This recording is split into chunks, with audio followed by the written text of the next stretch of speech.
Gavin, Googie, Dick, David and Strongman played their first gig as the Virgin Prunes in '77. Before their breakup in '86, they became the most overtly subversive punk art band on the Irish and international scene. Ireland couldn't have been less ready for a band like the Virgin Prunes. Really deeply conservative country at the time. People who were trying to carve out some kind of different identity and who wanted to question the received truths of church and state. They found it going very hard at that time in Ireland.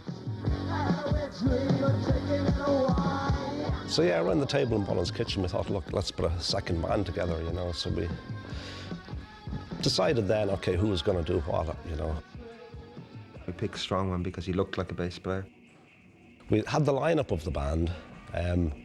Unfortunately, none of us could play any instruments. We'd never held instruments. I don't think Gavin or Googie ever held a microphone. We asked Davey to be involved simply because we cared for him and didn't want to leave him on his own. Instead of putting a band together, I think it was more like, would he be cool, would he be cool? It ended up who would be the coolest kind of thing. Gavin was the mammy of the band. We called him Anti-Gavin. Organised rehearsals and tried to crack the whip a bit and that. Musically speaking, I think Dick had something very special. The sound that he created and the vibe that he created as the guitarist, it was abstract. And the first time I remember being on stage in the project, I was plugged into the guitar amp, turned it up full, just started playing, and then everything just sort of became a blur. It was just this huge adrenaline rush. I was completely hooked after that. It was at this time that Gavin met director Jim Sheridan, which led to them becoming lifelong collaborators. When they started in the project, they were learning, you know. I remember them and U2 more or less together in the same space. They were both competing for worst band of the year, you know. We were still figuring it all out. Both bands, I think, were really hit and miss at that stage. Every show would be completely new material. We'd write another 10 songs or whatever just for that show, and then we'd throw them away. We'd write another 10 songs for the next show. We were kind of fearless that way. We weren't afraid to fail.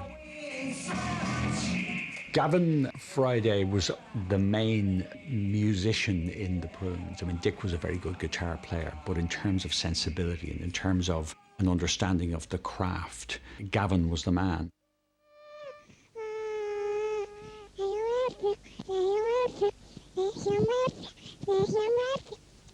The Virgin Prunes created a new strand in rock and roll music in Ireland.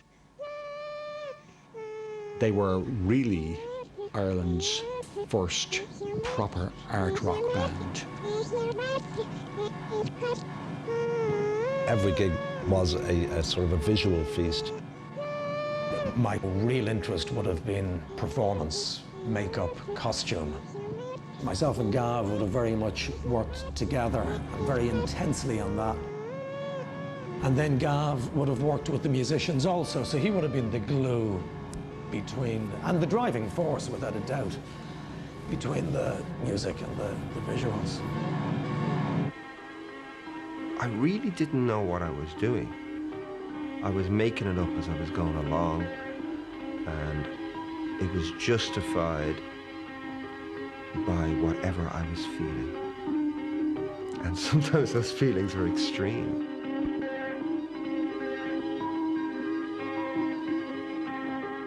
Even within the movement of punk rock, which is itself an incredibly confrontational, aggressive movement, the Prunes were outrageous and an incredibly confrontational for what was a very sort of male music movement.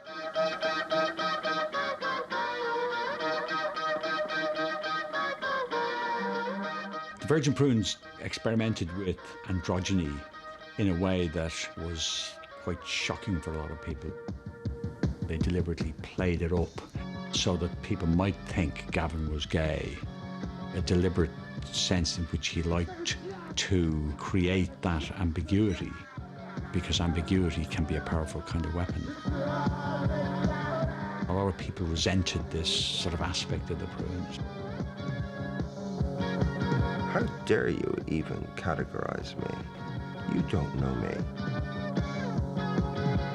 You don't know if that guy is gonna kick your fucking head in or kiss you. Is it Rasputin or is it this? And I liked that duality. We aimed very, very high, and maybe one time in 10 we would hit something that was very special. I think anybody that was at any of those shows would agree that they saw something very special. However, the people at the other 9 would have something very different to say. But there were hilarious things like Pascal, his father, coming home. I do remember while his mother, Anne, would be, fixing him up, like measuring the frock for Gavin.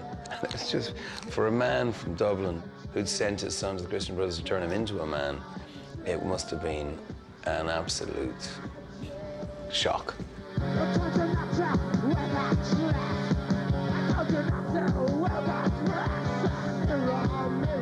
I was fitting them on them, actually. They were having their fitting. And Daddy, he happened to come in and he keeps saying, "What are you doing? My God, I'm going to break that machine. You won't be able to sew them then." He got all annoyed, The music was totally different what his daddy was brought up with. He couldn't make head or tails. He says, "I can't understand. What's them words you're trying to sing?" He'd be criticising them, and he'd be criticising Googie as well, You're the 2 front men, and I can't understand what you're singing. He says, "You're not supposed to understand. You're too old." I didn't like that at all.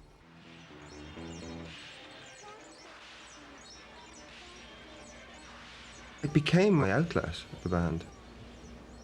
A way I could communicate or get rid of my angst or my anger. The band became my life. It just became everything. It became the most important thing in the world.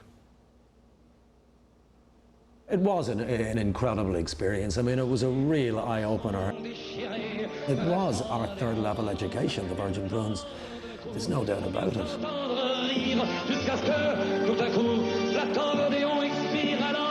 As with Bowie, Belgian cabaret singer and songwriter Jacques Brel was to have a major influence on Gavin. It was that same moment again. It wasn't David Bowie. It was this man that was so passionate as a performer and so physical. Who the hell is this? As a performer, he became a real touchstone for me. The Virgin Prunes started doing cover versions of Jacques Brel, but really what it was the start of Gavin Friday's solo, going, "Fuck off, I'm not interested in noise anymore. I've done that."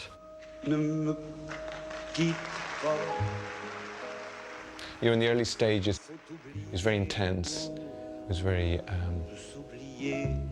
it was very kind of uncompromising. Towards the end, I just think the creative energy was drying up. And it wasn't really fun anymore.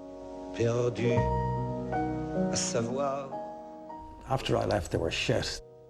They weren't really the Virgin Prunes anymore. I parted company with the band in 1984.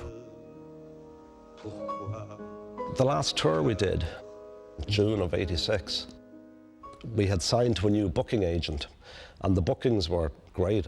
We were doing a full tour of America. We'd toured the East Coast before. A lot of the major cities, promoters were bidding on us, and our fees had quadrupled, and a great feeling, we were lots of festivals also confirmed, and contracts and that, yeah. And then Gavin walked into the rehearsal room. Shortly before the first date, the kickoff of the big American tour, and said, "I'm leaving the band. Personal problems," and walked out, so.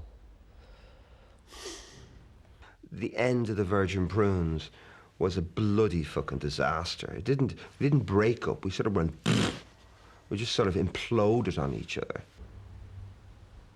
I think when you've sort of stood behind someone for 9 or 10 years, you know, and obviously the front man is the main man in the band, when that happens, I mean, there's a lot of anger, you know.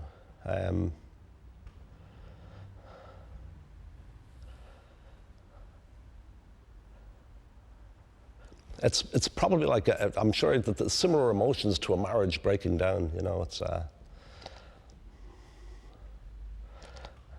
bad timing. Me quitte pas, je ne vais plus pleurer, je vais...